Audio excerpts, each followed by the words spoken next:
want too. to ask you a few questions. Most notably, is there a number below $5 billion that you might be willing to accept in order to reopen the government and get this thing moving forward? Well, I'd rather not say it. Could we do it for a little bit less? It's so insignificant compared to what we're talking about. You know, I've heard numbers as high as $275 billion we lose on illegal immigration. And here you have a wall where you're talking about to complete, because again, a lot has already been done. You know, we've been getting money in. Somebody said that we didn't spend the money. Well, we have spent it, but we don't pay contractors before they finish the job. That's one of the other things that Pat and I sort of instituted. We like to have people do the work. So if we're building a wall, we're paying as so they do a good job. This way, if they don't do a good job, we don't pay them. So not all of the money has been paid, but the money has been used. So maybe you guys can remember that when you say that I haven't spent the money. We spent the money. We want to finish it up. The $5.6 billion approved by the House is such a small amount compared to the level of the problem. When you see that the Democrats want to give away $12 billion extra, and we're giving away $54 billion in foreign aid. So we give money to countries, but we don't give money to our own country, which is another thing that I've been complaining about, and we're cutting that back. It's very unfair when we give money to Guatemala and to Honduras and to El Salvador, and they do nothing for us. When we give money to Pakistan, $1.3 billion, I ended that. A lot of people don't know it, because they haven't been fair to us. We want to have a great relationship with Pakistan, but they house the enemy, they take care of the enemy. We just can't do that.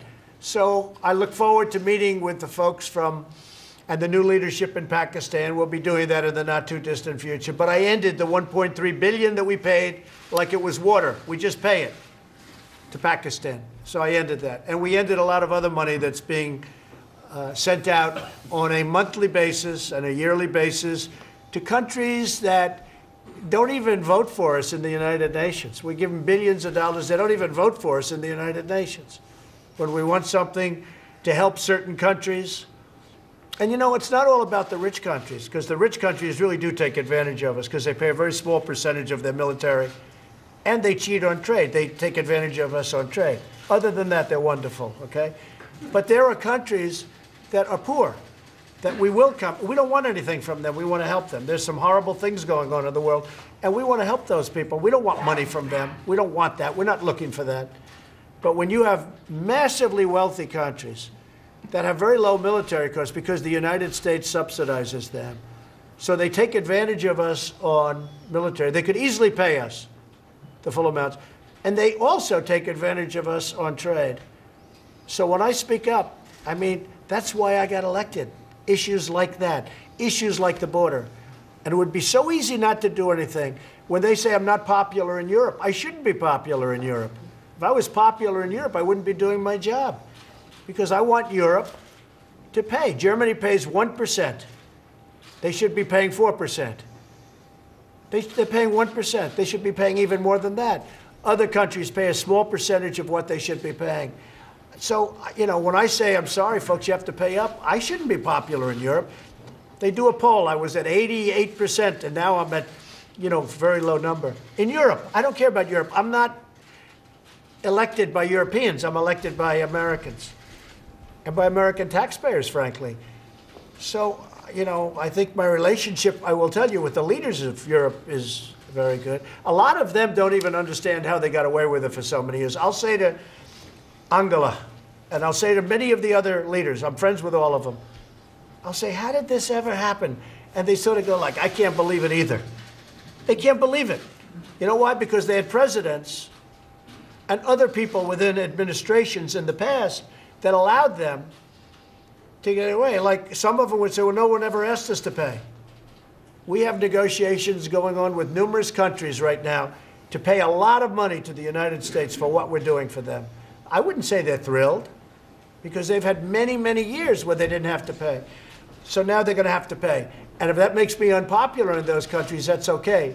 But we're doing tremendous service to those countries, and they should at least respect us. They didn't respect us, and that was the problem. Go ahead. Thank you. You treat me so nicely, I have to give him a second. No, I appreciate it, Mr. President. I want to follow up. Maybe the military has an angle here or a possible. They have no angle. I know the angles. I know every angle. No, they have no angle. The military, under past leadership, including for many years, was taken advantage of by other countries, allies and not allies. They were taken advantage of. And our country has to be respected. We're not respected when we do that. When we're taking, when horrible things are happening on trade, where we have barriers put up, where we have tariffs put on, and we open our country up, we just open it up, where cars are sent into our country with virtually no tax, no nothing, and yet they won't accept our cars. When cars are sent in and they pay no tax, but we're expected to pay 25, 40, 50%, and we pay nothing. I'll be honest with you, it's just not in my DNA. I don't know how people allowed that, in my position, allowed these things to happen. And we're not allowing it to happen anymore. I could be the most popular person in Europe. I could run for any office if I wanted to, but I don't want to. I want people to treat us fairly, and they're not. And it's not, there's no angles. There's no angles. There's nothing to do. You know, when a country sends us 200 soldiers to Iraq, or sends us 100 soldiers from a big country to Syria or to Afghanistan, and then they tell me 100 times, oh, we sent you soldiers, we sent you soldiers. And that's 1/100th of the money that they're taking advantage of. They're just doing that to make me happy, or to make past presidents happy. I've heard past presidents, well, they're involved in the Afghanistan war because they sent us 100 soldiers, and yet it's costing us billions and billions of dollars. I mean, I could give you an example where I get along very well with India and Prime Minister Modi, but he's constantly telling me he built a library in Afghanistan. Okay, a library. That's like, you know what that is? That's like 5 hours of what we spend. And he tells it, and he's very smart. And we're supposed to say, oh, thank you for the library. I don't know who's using it in Afghanistan, but one of those things. But I don't like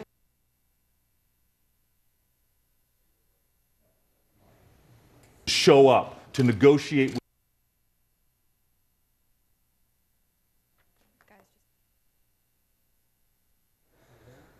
All right, we were just listening to President Trump speaking to members of his cabinet here at the White House in this new year. A lot to dissect, and of course there is more. Let's take a listen. like it's the end of the world, and we're subsidizing their militaries by billions and billions and billions of dollars, many, many, many times what those soldiers cost that country. Did you hear about the Mitt Romney op-ed? What's your reaction to it if you heard about it? He wrote an op-ed. Well, I wish Mitt could be more of a team player. You know, I'm surprised he did it this quickly. I was expecting something, but I was surprised he did it this quickly. And, you know, look, I endorsed him. He thanked me very profusely. It was very nice. But I am surprised because we've done a lot. And he actually says it. I read his op-ed. He said it. You know, he agrees, and I don't think he would be able, I don't think anybody would have been able to do the tax cuts like I did. We got the greatest tax cuts ever. We got Anwar approved in the tax cuts. We got rid of the individual mandate, which essentially is repeal and replace of Obamacare, because that case from Texas should win in the Supreme Court. I mean, it only was kept, Obamacare. It was only kept because of the individual mandate. Now that that's gone, I don't know how you can possibly keep it. So that's repeal and replace. John McCain voted against it. You know, after campaigning for many years, John McCain voted against it. He went thumbs down, and that was the end of that. For many years, it was repeal and replace, and then at 2 o'clock in the morning, he went thumbs down. So I'm a very flexible guy. We were part of that lawsuit, as you know. And a great judge, highly respected from Texas, said the individual mandate's out. That means that we should win at the Supreme Court, where this case will go. Now, when we do, we will sit down with the Democrats and we will come up with great health care. Far better. Far better. We'll have everything included. We'll have everything included. Far better, because Obamacare is too expensive. The premiums are way too high, and the deductibles don't exist. I mean, the deductibles, you can't even use it. The deductible's so high, unless you get hit by a tractor, you can't even use it. Nobody's ever seen anything like it. The deductibles are so high. Obamacare is a tremendous failure. But now that we won the individual mandate, and that's it, which, by the way, was by far the most unpopular, it was by far the most unpopular thing in Obamacare. So with Mitt Romney, I'd love him to be a team player. Possibly he won't be. I'm surprised he acted so quickly. I gave him an endorsement. I was happy that he won. In Utah, I have great popularity in Utah. I love the people of Utah. I did something for them that nobody else would have done. That has to do with their parks, as you know. That was a big day, a big thing. And we did that for a very special person who is now going to be retiring after 42 years. You know who I'm talking about. Our great friend, our great senator, who's really a spectacular man. And also for Mike Lee, who really pressed it very hard. So Orrin Hatch and Mike Lee. And the people of Utah really appreciate what I did for them. Hundreds and hundreds of miles of park that they'll be able to now use as opposed to not. And so I was surprised at Mitt Romney, but I just hope he's going to be a team player. And if he's a team player, that'll be great. I will say this. If he fought really hard against President Obama, like he does against me, he would have won the election. Does that make sense to you? If he fought the way he fights me, I'm telling you, he would have won the election. But I think he's going to end up being a team player. I think he agrees with many of the things that we've done and many of the things that we have in mind, and we'll see what happens. Mr. President, in Afghanistan. Yeah, go ahead, Afghanistan. In Afghanistan, you have won ISIS in Syria, but in Afghanistan, Taliban is gaining ground. And you mentioned India about it. What role do you want India to play? Well, I think India should be involved in Afghanistan. I mean, I'll give you an example. You can talk about our generals. I gave our generals all the money they wanted. They didn't do such a great job in Afghanistan. They've been fighting in Afghanistan for 19 years. General Mattis thanked me profusely for getting him $700 billion. He couldn't believe it. General Mattis thanked me even more the following year when I got him $716 billion. He couldn't believe it because our military was depleted. Now we're rebuilding our military. We're getting, in fact, Pat was very responsible for a lot of the orders for the new F-35 fighter jets and F-18s and all of the things we're doing, including ships and missiles and everything. But General Mattis was so thrilled. But what's he done for me? How has he done in Afghanistan? Not too good. Not too good. I'm not happy with what he's done in Afghanistan, and I shouldn't be happy. But he was very happy. He was very thankful when I got him $700 billion, and then the following year, $716 billion. So, I mean, I wish him well. I hope he does well. But as you know, President Obama fired him, and essentially so did I. I want results. So India's goals will be more security related, or? We're going to do something that's right. We are talking to the Taliban. We're talking to a lot of different people. But here's the thing, because you mentioned India. India is there. Russia is there. Russia used to be the Soviet Union. Afghanistan made it Russia because they went bankrupt fighting in Afghanistan, Russia. So you take a look at other countries. Pakistan is there. They should be fighting. But Russia should be fighting. The reason Russia was in Afghanistan was because terrorists were going into Russia. They were right to be there. The problem is it was a tough fight. And literally they went bankrupt. They went into being called Russia again as opposed to the Soviet Union. You know, a lot of these places you're reading about now are no longer part of Russia because of Afghanistan.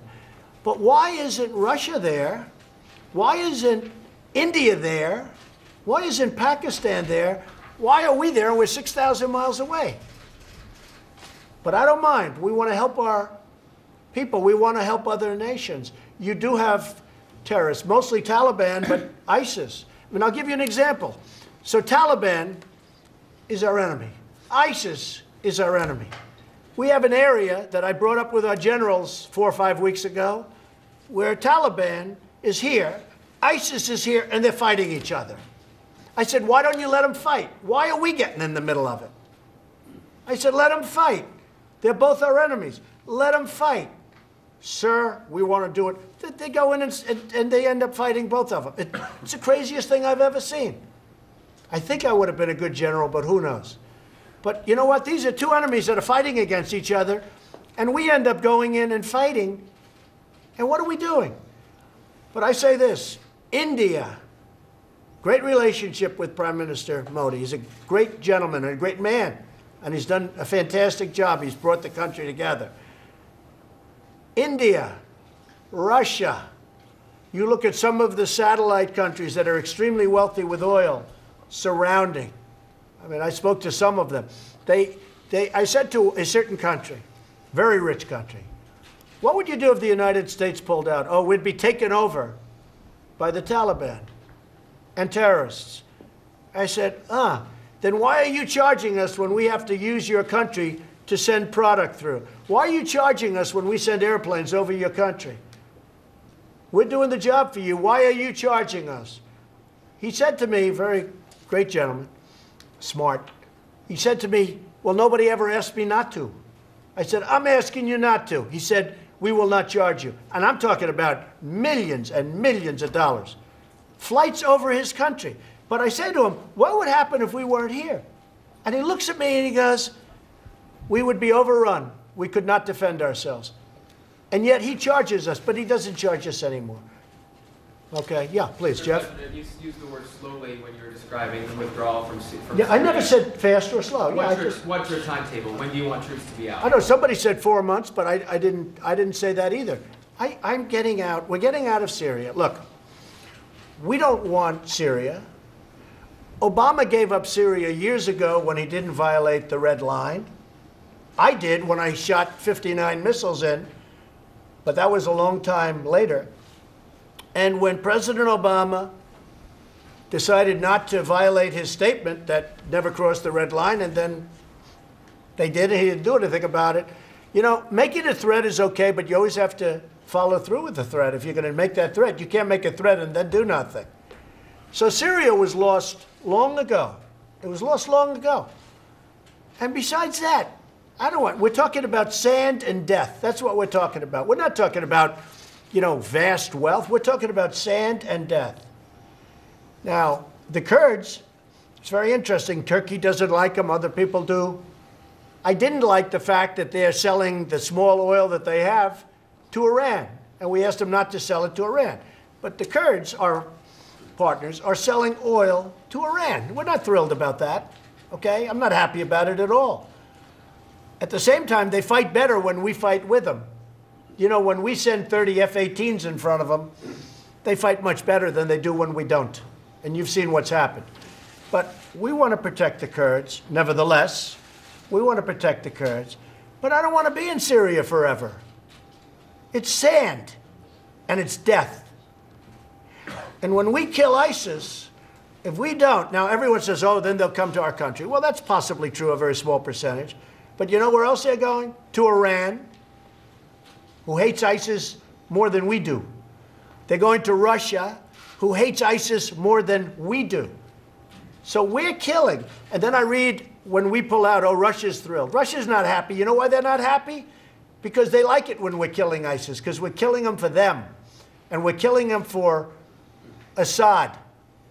And we're killing ISIS also for Iran.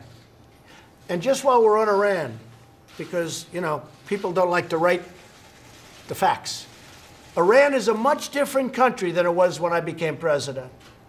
Iran, when I became president, I had a meeting at the Pentagon with lots of generals. They were like from a movie. Better looking than Tom Cruise and stronger. And I had more generals than I've ever seen. And we were at the bottom of this incredible room. I said, this is the greatest room I've ever seen. I saw more computer boards than I think that they make today. And every part of the Middle East and other places that was under attack because of Iran. And I said to myself, wow. I mean, you look at Yemen, you look at Syria, you look at every place. Saudi Arabia was under siege. They were all, I mean, they wanted Yemen because of the long border with Saudi Arabia. That's why they're there, frankly. But every place was under siege. And I actually asked a question. How do you stop these people? They're all over the place. They had plenty of money. President Obama had just given them $150 billion. He just gave them $1.8 billion in cash. I'm still trying to figure that one out, Mick. Gave them $1.8 billion in cash. Plane loads of cash. I mean cash from 5 different countries. You know why from 5 different countries, Jeff? Because we didn't have enough cash in the tri-state area to give them $1.8 billion. So they had to use the currency of other countries. That's the real reason. So with all of that being said, I did something called terminate the horrible Iran nuclear deal, which, by the way, in 8 years gives Iran the legal right to have nuclear weapons, okay? I did it. Iran is no longer the same country. Iran is pulling people out of Syria. They can do what they want there, frankly, but they're pulling people out. They're pulling people out of Yemen. Iran wants to survive now. Iran was a power in the Middle East. They were going to take over the whole Middle East. They were going to take over everything. That was what they wanted to do, and destroy Israel while they're at it. Iran is a much different country right now. They're having riots every week in every city, bigger than they've ever had before. Their currency is under siege, thanks to us. A lot of bad things are happening. When we do all of the things that we've done monetarily to Iran, Iran is in trouble. And you know what? I'd love to negotiate with Iran. They're not ready yet, I don't think. But they will be. But Iran is a much different country right now, Jeff, than it was when I took over. When I took over 2 years ago, Iran was going to take over the Middle East and who knows when, and they were going to have all the nuclear weapons they wanted in a very short period of time because of that stupid deal. When I terminated that deal and then did what I had to do, Iran is a much different country today than it was 19 months ago. That I can tell you. Just say though on the timetable for withdrawing troops, do you think it's? I think it's just over a period of time. But we're withdrawing, but we're hitting them. We're hitting them very hard. When I met with the generals in Iraq, I said to a couple of the generals, I said, "Why didn't you do this before?" He said, "Sir, our commanders were telling us what to do." I said, "Well, don't you tell them?" "No, sir, we take orders." And they do. You know, they're great soldiers. They listen. I do it differently. I sat around, and after a few minutes, they loosened up, and they said, "This is what we should do." But we were supposed to be out of Syria many years ago.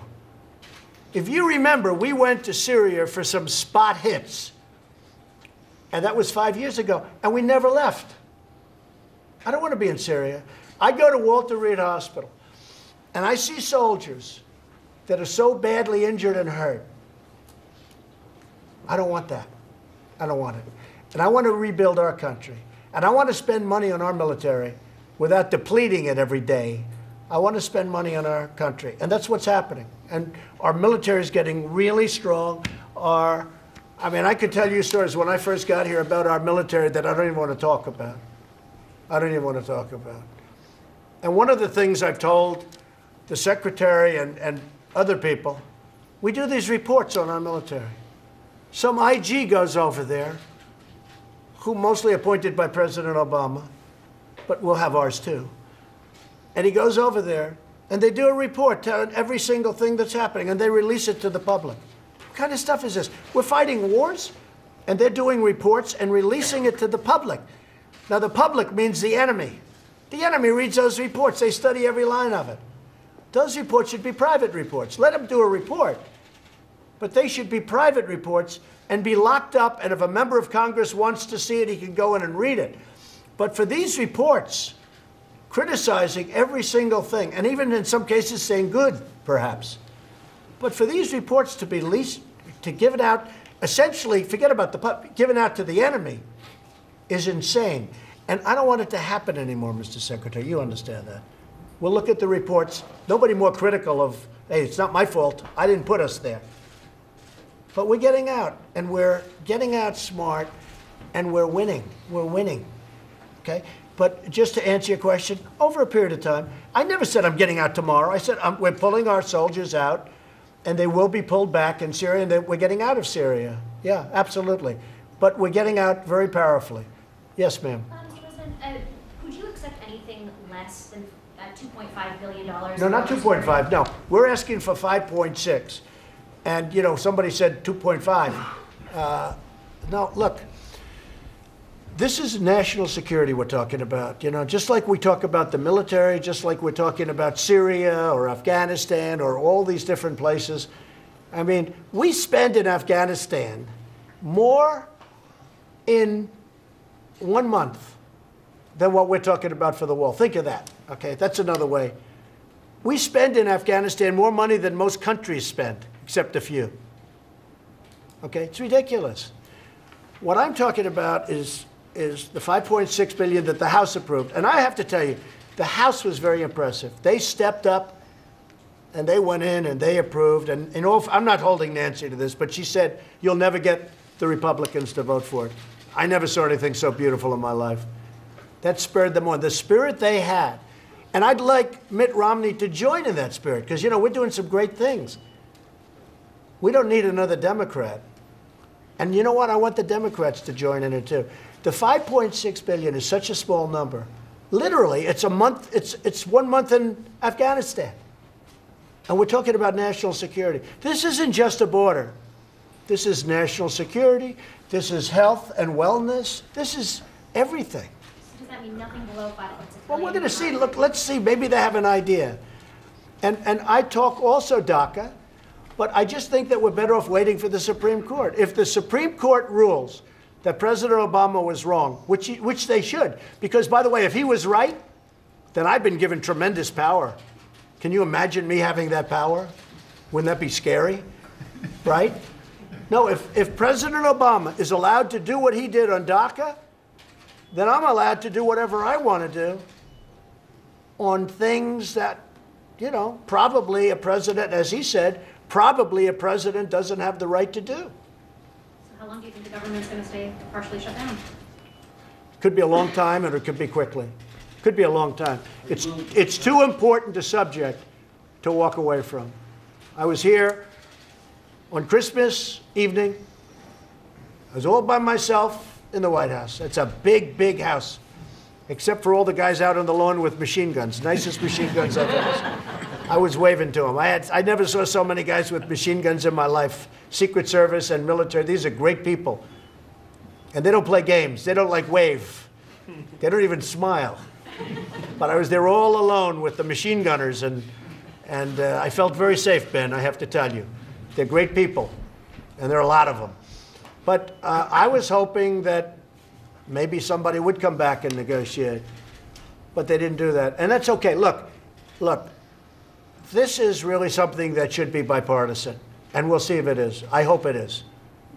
I hope it is. Okay? Mr. President, are you willing to keep the government shut down until the Supreme Court rules on DACA? No, because I think Supreme Court, no, I think this should be settled. By the way, if the Supreme Court would do a great favor to this country, if they would say the president should not have done that, we will settle this whole thing, including really a big immigration policy, not just border security, which is very important. Because we would do something with DACA. A lot of the Republicans, most Republicans, are fine with some deal on DACA. DACA is okay. These are people that have been in the country a long time. In many cases, they don't even speak the language of the country from which their parents came. So how are you viewing this meeting later this afternoon? Is this, you mentioned Border Patrol coming in. Is this an education campaign? All this is to tell issuing demands to Chuck and Nancy and some others from ICE and from Border Patrol, and also from some local law enforcement, how bad it is, how dangerous it is, and why we need a wall. But they know that. Look, when they say the wall's immoral, well, then you got to do something about the Vatican, because the Vatican has the biggest wall of them all. The wall is immoral. Look at all of the countries that have walls, and they work 100%. It's never going to change. A wall is a wall. The others just, I mean, we could have all the drones flying over the people last night as they tried to rush the border. The only thing that stopped them was the wall. If we have drones up there, it's wonderful. We'll get nice pictures. Well, 5.6 is a small amount compared to the problem. How long are you willing? It was never 25. By the way, you know, a lot of people thought it was 25 billion, and that was for overall homeland security. That was for much more than the wall. The wall was a piece of that. So, you know, a lot of people said he should have taken the 25 billion. Well, that covered a lot more territory than the wall. How long are you willing to keep the government shut down then in order to get? As long as it takes. I mean, look, I'm prepared. I think the people of the country think I'm right. I think the people of this country think I'm right. Again, I could have done nothing. I could have had a lot easier presidency by doing nothing. But I'm here. I want to do it right. And I'm not only talking here. I'm talking about Middle East problems and other problems and North Korea problems. Can I just ask Mr. Romney, too, why do you think he'll eventually become a team player? And do you? I don't know that he will. I hope he does. Challenge from within the Republican Party. I don't see it. I think I have the highest rating in the history of. I was just looking at that poll. I think. I mean, I don't know why, but they like me. They say I'm the most popular president in the history of the Republican Party. You see the same polls as I do.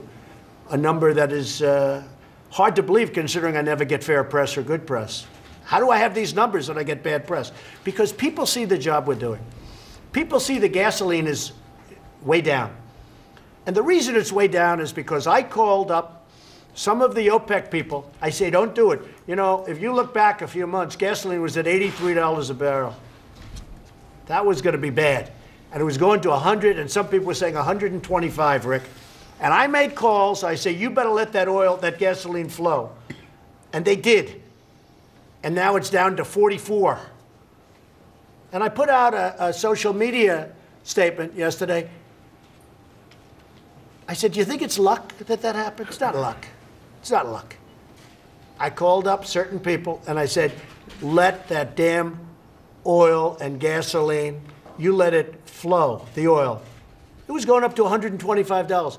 If that would have happened, then you would have had a recession, depression, like we've had in the past when that happened. That Senator Romney's aware of. Why do you think he's going to come around and become a team player? I don't know if he's going to become a team player. I hope he does. If he does, I think it's going to be better for him. I think people are very upset with what he did. He hasn't even gotten to office yet. He hasn't even gotten to office. And he was very happy when I endorsed him. So, you know, I don't know what changed, other than we've succeeded in many of the things that I said we were going to do. And let me tell you, we're succeeding in others. We're really succeeding in things that people thought were impossible to do. So I think that Mitt Romney hopefully will be a team player. And if he's not, that's okay too. Look, I handle it. I mean, I just got rid of, I wouldn't say that. They say they retired. They say that Bob Corker retired. They say that Jeff Flake, wonderful guy. I never even met him and he's hitting me. He was going to tell people how to win in 2020 because 2016 can't. He wrote a book about it. Didn't work out too well, that book, because we won in 2016 because we didn't want to wait till 2020. So Jeff Flake is now selling real estate or whatever he's doing. He'll probably go to work for CNN. That's my prediction. Bob Corker, unfortunately, you know, I had a good relationship. Then he thought he was going to get some publicity for himself, and his ratings tubed, where he couldn't have come in fourth in the primary. He was going to be a senator. Bob Corker was going to be a senator for another 20 years. And then for some reason, he hit me because he thought it was going to be good publicity. It didn't work out too well. So with Mitt, I hope he's a team player, but if he's not, that's okay too. I will tell you, we have some great Republicans. And if you look at the way they're standing up for border security, you'd be very proud of them. If you're a Republican or if you're a person that loves our nation. Thank you very much, everybody. Thank you. Thank you very much. All right, a lot to unpack there. The president speaking during this cabinet meeting at the White House in this new year. It was a wide-ranging discussion. Take a look here as we see a bigger screenshot with this poster, I believe, saying sanctions are coming in front of the president there at the table. Really remarkable, this wide-ranging, at times rambling interaction with reporters there in front of his entire cabinet. Clearly, the president had a lot on his mind. He talked about being alone alone over Christmas in the White House, and he seemed to be stewing on a number of issues. Let's kind of break them down for you. He is standing by his demand for a $5 billion border wall ahead of this high-stakes meeting with Democrats today. He made clear that he will keep the shutdown going for as long as it takes, and he fired back at Mitt Romney's criticism, wishing he was a team player. And he also says that he essentially fired Defense Secretary James Mattis as he defended his decision to exit Syria. Of course, as we know, James Mattis resigned in protest. All right, let's talk about all of this